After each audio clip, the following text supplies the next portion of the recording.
Hello student, कैसे हैं आप सब। आज का टॉपिक जो है हम आपके लिए लाए हैं स्पेशल फिजिक्स और केमिस्ट्री दोनों कंबाइन करके। ये छोटा सा टॉपिक है, कुछ पढ़ने जैसा टॉपिक नहीं, ये इंपॉर्टेंट पॉइंट्स हैं जो आपको एग्जाम के लिए तैयार रखनी है।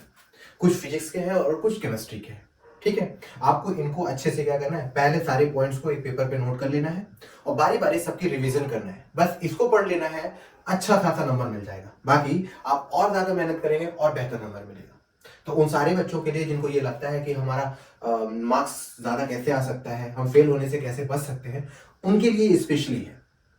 यानी अच्छा स्कोर करने के लिए कम वक्त में ज्यादा से ज्यादा चीजें हैं। तो कॉपी पेन निकाल लीजिए और दिए गए पॉइंट्स को नोट कर लीजिए।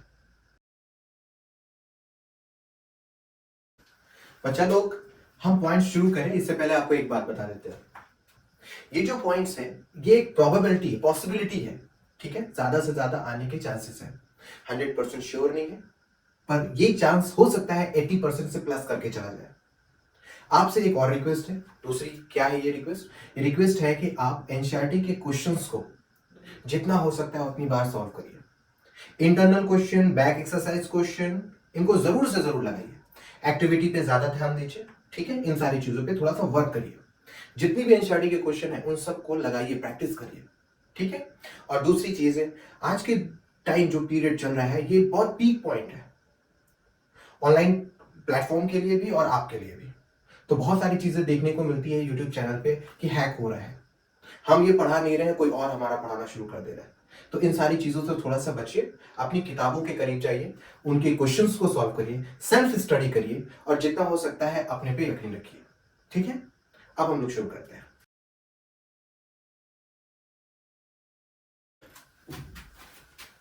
तो स्टूडेंट, ये कुछ पॉइंट्स हैं जो मैंने एनसीईआरटी से निकाली है। एनसीईआरटी एनसीईआरटी कहना गलत बात है, ध्यान सुनो। एनसीईआरटी के बजाय अगर हम कहें एक ग्रंथ है तो ज्यादा बेहतर होगा। आपने कभी देखा है ओझा सर जो आईएएस की कोचिंग देते हैं, दृष्टि कोचिंग के जो प्रोफेसर होते हैं, उनको देखा है आपने? हर बार वो प्रेडिक्ट करते हैं अपने बच्चों को क्या पढ़ने के लिए, एनसीईआरटी। क्यों इतना इंपॉर्टेंट है एनसीईआरटी? क्योंकि वो जानते हैं एनसीईआरटी ग्रंथ है, कोई बुक नहीं। इसको अगर आपने पढ़ लिया तो सब कुछ फिट। इसलिए बार बार आपको ये बोल रहा हूं, एनसीईआरटी अपनी पढ़ो, एनसीईआरटी के क्वेश्चन सॉल्व करो। तो ये कुछ पॉइंट्स हैं चैप्टर नंबर 1 से, हर टॉपिक से टच करके कुछ पॉइंट्स को निकाला गया है। कुछ इंपॉर्टेंट क्वेश्चन दिए गए एनसीईआरटी के बैक एक्सरसाइज से। चैप्टर नंबर 1 से अगर आप जाएंगे तो आपको पीछे कुछ एक्सरसाइज दी हुई होंगी। उस एक्सरसाइज में आपको कुछ इंपॉर्टेंट क्वेश्चन है, सारे क्वेश्चन इंपॉर्टेंट है ऐसा कह सकते हैं, पर उनमें से जो क्वेश्चन ज्यादा इंपॉर्टेंट है वो मैंने यहाँ पे नंबरिंग दी थी। 5, 6, 7, 8 आपके लिए बैलेंसिंग और फॉर्मेशन ऑफ इक्वेशन में मदद करेगा। अगर आपने इतना क्वेश्चन कर लिया, बैलेंस करना सीख लिया और फॉर्मेशन ऑफ इक्वेशन करना सीख लिया, तो आप कोई भी इक्वेशन को बैलेंस कर सकते हो और क्या कर सकते हो, इक्वेशन को फॉर्म आसानी से कर सकते हैं। उसके बाद चैप्टर नंबर 1 में जो इंपॉर्टेंट बेस क्वेश्चन है, खास करके जो एग्जाम में पूछे जा सकते हैं, वो है 12, 14 एंड 17। ठीक है, तो इन्हें जो है फट से नोट कर लीजिए।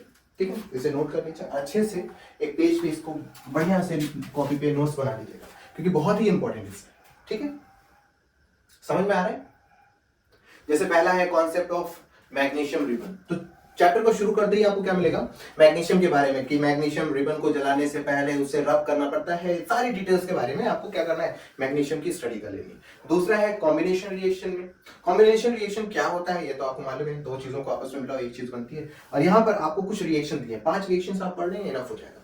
डिकम्पोजिशन रिएक्शन में मैंने कुछ 7 रिएक्शंस दे दिए हैं आपको। सबसे इंपॉर्टेंट हिस्सा डिकम्पोजिशन रिएक्शन, इन्हीं पे ज्यादा फोकस करिएगा।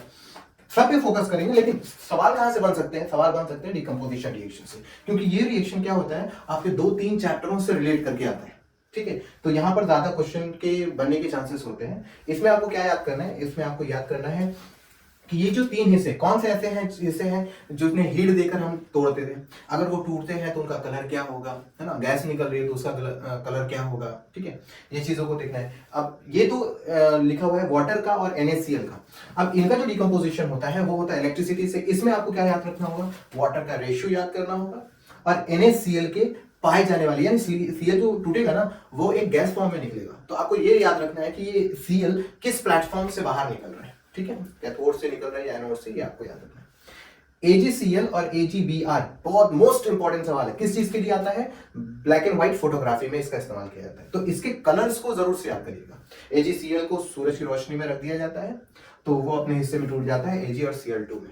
इसी तरीके से AgBr को सूरज की रोशनी में रख दिया जाए तो Ag और Br2 में ये टूट जाता है, ठीक है, और कलर चेंज कर देते हैं। तो सवाल ये हो सकता है कि Ag और Br कौन सा वो कंपाउंड है, या ये कह सकते हैं AgCl को हम क्यों डार्क कंटेनर में, कोई डब्बा हो गया या कोई पैकेट हो गया, डार्क कंटेनर में क्यों रखते हैं, उसकी वजह है सूरज की रोशनी यानी सनलाइट यूवी पाते ही वो क्या हो जाएगा, अपने हिस्से में रिएक्ट करके फौरन क्या कर देगा, कलर चेंज कर देगा। इसलिए उस रिएक्शन को रोकने के लिए हम इसे किस में रखते हैं, ब्लैक कंटेनर में। इसी तरीके से डिस्प्लेसमेंट रिएक्शन है। अब डिस्प्लेसमेंट रिएक्शन में आपको बहुत ज्यादा नहीं आता, नहीं ये 3 इनफ होता है, ज्यादातर ये पहले वाले से क्वेश्चन पूछे जा सकते हैं, कलर चेंज होता है तो क्यों होता है, ये सारी चीजें होती है। डबल डिस्प्लेसमेंट रिएक्शन में आपको ये बहुत सारे हैं लेकिन इनको दिमाग में बिठा के रखना है, कोई 3 एग्जांपल उठा लेना है और एक्सचेंज ऑफ आयन का कॉन्सेप्ट देख लेना है, ठीक है। ये सारी चीजें मैं पढ़ा रखा हूं, बस आपको ये पॉइंट्स दे रहा हूं। अगर आपने ये देखना है तो आप YouTube पे जाकर मेरे चैनल पे आराम से देख सकते हैं। फिर रिडॉक्स रिएक्शन में आता है। अब रिडॉक्स रिएक्शन में हर बार बोर्ड में जो सवाल आता है वो थर्ड पॉइंट से आता है, MnO2। हर बार कहां से आता है, MnO2 प्लस HCl। कभी इसकी बैलेंसिंग दे देता है मल्टीपल चॉइस क्वेश्चन में, तो कभी आधा करके दे देता है, बोले इसे कंप्लीट कर दो। कभी ये बोलेगा कि इनमें बताइए कौन ऑक्सीडाइज हो रहा है, कौन रिड्यूस हो रहा है। मल्टीपल क्वेश्चन इनमें से आए, फिफ्थ थर्ड वाले पॉइंट में से, ठीक है। अब एंडोथर्मिक और एक्सोथर्मिक रिएक्शन मालूम ही है, आपको पता है इसके बारे में। अब ये जो होता है फोटोसिंथेसिस का प्रोसेस, इसमें आपको क्या करना है, इसकी रिएक्शंस याद करके इसकी बैलेंसिंग याद रखनी है, सबसे इंपॉर्टेंट बैलेंसिंग इसकी याद, ठीक है। तो ये सारी चीजें हैं चैप्टर नंबर 1 से, ठीक है। अब हम लोग जाते हैं चैप्टर नंबर 2 में, क्या इंपॉर्टेंट हिस्सा है, तो इसे नोट कर लिया है, ठीक।